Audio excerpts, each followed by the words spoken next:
Hello friends, मैं doctor Sanjeet, मेरे साथ है नियाज भैया। भैया बनारस से बिलोंग करते हैं और भैया को ग्रेड 2 फिस्टुला डायग्नोस हुआ था। और एमआरआई रिपोर्ट में हम देख सकते हैं कि यहाँ पे 1.8 सेंटीमीटर का ट्रैक था, जो मेन ट्रैक था, और उसमें एक ब्रांच भी थी और ये ग्रेड 2 का फिस्टुला डायग्नोस हुआ था। और भैया का लगभग 1 महीना 10 या 15 दिन हुआ है। भैया पूर्ण रूप से ठीक हो गए हैं और हफ्ते में एक बार भैया आते थे छारसूट चेंज कराने, और छारसूट चेंज करा के आराम से घर चले जाते थे। क्योंकि यहाँ से इनका जो घर है लगभग 250 किलोमीटर दूर है। छारसूट चेंज कराने के बाद भी भैया को इतना दर्द नहीं होता था जितना लोग सोचते हैं। छारसूट बहुत पेनफुल रहती है और बहुत लोगों ने मन में ये भय बैठा रखा है कि छारसूट बहुत दर्द वाली थेरेपी होती है, बहुत पेन करेगा, चल नहीं पाएंगे। भैया पेशे से इलेक्ट्रीशियन है।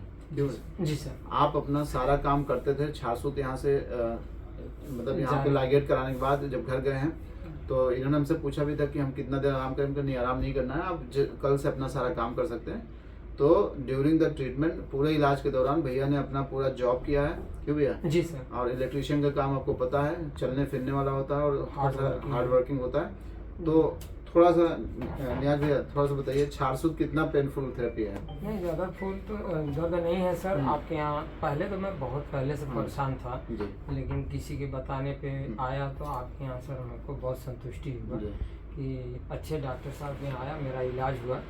और काम वाम करने में, ऑपरेशन करने के बाद काम वाम करने में कोई दिक्कत नहीं है, कोई दर्द नहीं है।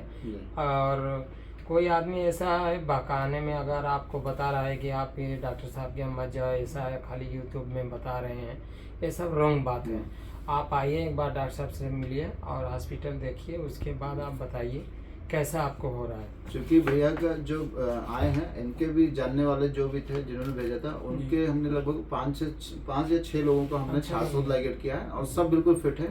तब उन्होंने इनको बताया होगा, तब आए थे। तो कहने का प्रयास है कि छारसूत थेरेपी अब उतना दर्द वाली थेरेपी नहीं होती जितना लोगों ने सोच रखा है। ना तो इसमें बहुत ज़्यादा पेन होता है, ना तो आपको स्फिंक्टर कटने का डर होता है, ना तो आपका जो है मल को रोकने की क्षमता पे कोई असर आने वाला। लेकिन टेक्निक सही होनी चाहिए। हाँ, जैसे बहुत हो सकता है कि कोई, क्योंकि डॉक्टर पे भी बहुत फर्क पड़ता है, हो सकता है कहीं ऐसा होता हो।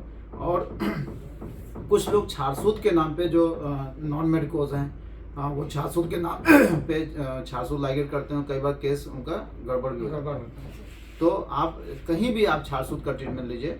इंडिया में जितने भी सरकारी आयुर्वेदिक कॉलेज हैं, वहाँ पे सब जगह छारसूत थेरेपी होती है और वहाँ पे जो डॉक्टर्स होते हैं वो बहुत अच्छे से परफॉर्म करते हैं। आपके एरिया में बहुत सारे ऐसे डॉक्टर्स होते हैं जो BMS MS डॉक्टर होते हैं, जो छारसूत की प्रैक्टिस करते हैं। आप उनके यहाँ भी जाके अपना ट्रीटमेंट ले सकते हैं। तो अगर आपको फिस्टुला जैसी कोई समस्या हो रही है तो सबसे पहले एक रिपोर्ट करा लीजिए, जैसा भैया को रिपोर्ट कराया। क्योंकि भैया इकोनॉमिकली यानी पैसे से बहुत कमज़ोर हैं, लेकिन फिर भी चूँकि रिपोर्ट बहुत महंगी होती है, फिर भी रिपोर्ट भैया ने कराया। और जब रिपोर्ट कराया तो उसमें ग्रेड 2 का फिस्टुला आया। ग्रेड 2 फिस्टुला जो होता है वो ग्रेड 1 का ही एक थोड़ा सा अपर फॉर्म होता है। इंटरइन्फिनिटिव फिस्टुला में जब एक नई ब्रांच बनती है या उसमें कैविटी आ जाती है, उसको ग्रेड 2 बोलते हैं। तो ग्रेड 1 में जो टाइम लगता है, यही ग्रेड 1 होता तो 1 महीने में ठीक हो जाते। ग्रेड 2 था इसलिए 1.25 महीने लग गया। यही ग्रेड 3 होता तो 1 महीना और लग जाता।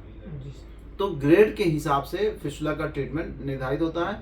ड्यूरेशन ऑफ ट्रीटमेंट थोड़ा सा बढ़ जाता है अगर ग्रेड ज़्यादा है। तो कहने का प्रयास है कि डायग्नोसिस अच्छी बनवाइए और सही डॉक्टर का चुनाव करिए। जो डॉक्टर स्पेशली छारसूत प्रैक्टिस करते हो या जो भी आपको डॉक्टर, इसमें मॉडर्न सर्जरी भी बहुत अच्छी सर्जरी होती है। मॉडर्न सर्जन भी आप एक बार सर्च कर सकते हैं, एक बार उनसे राय ले लीजिए। अगर वो कहते हैं कि भाई ठीक है हम कर सकते हैं, तो आप प्लीज़ उनसे भी इलाज करा सकते हैं। कहने का प्रयास है कि अच्छा डॉक्टर होना चाहिए, अच्छी डायग्नोसिस होनी चाहिए और सही ट्रीटमेंट करेंगे तो आपकी जो जॉब है ना, जो आप काम करते हैं ड्यूरिंग द ट्रीटमेंट, आप उसको जल्द अच्छे से परफॉर्म कर सकते हैं। अगर, क्योंकि दिक्कत क्या आती है, मैंने देखा है कि अगर मान लो किसी का फिस्टुला का ट्रीटमेंट चल रहा है और 4 महीने इलाज चल रहा है, तो अगर आप 4 महीना घर में बैठ जाते हैं तो सबसे पहले दिक्कत क्या आती है, आपका सोर्स ऑफ इन्फेक्शन, मतलब जो इनकम है वो खत्म हो जाता है। जब पैसा नहीं आएगा तो आदमी मन से परेशान होने लगता है। तो कहने का प्रयास है कि ट्रीटमेंट के साथ आप अपना जॉब कर सकते हैं, अपनी लाइफ स्टाइल को अच्छे से मेंटेन कर सकते हैं। और सबसे लास्ट में कहना चाहूँगी, जो फिस्टुला के ट्रीटमेंट में लोग कहते हैं कि बहुत ज़्यादा पस आता है, पेन होता है। क्यों? क्योंकि साफ सफाई का ध्यान नहीं रखते। जैसे हम लोग क्या करते हैं, आपने भी यही किया होगा जी सर। जैसे इस डिवाइस को, ये सिरिंज है, इसमें कैथेटर लगा के जो फिस्टुला ट्रैक होता है उसमें इससे सफाई की जाती है। हमने बहुत सारे इस पे वीडियोस बनाए हैं, कैसे साफ सफाई करते हैं, कैसे केयर करते हैं। कौन सा ऑयल यूज करते हैं, आप प्लीज़ एक बार पुराने वीडियोज़ में देख लेंगे। और ये सब मिल जाता है आपको ऑनलाइन, Palomet.com पे आप देख सकते हैं या Amazon पे देख सकते हैं। बहुत सारी चीज़ें ये मिल जाती हैं बहुत आसानी से।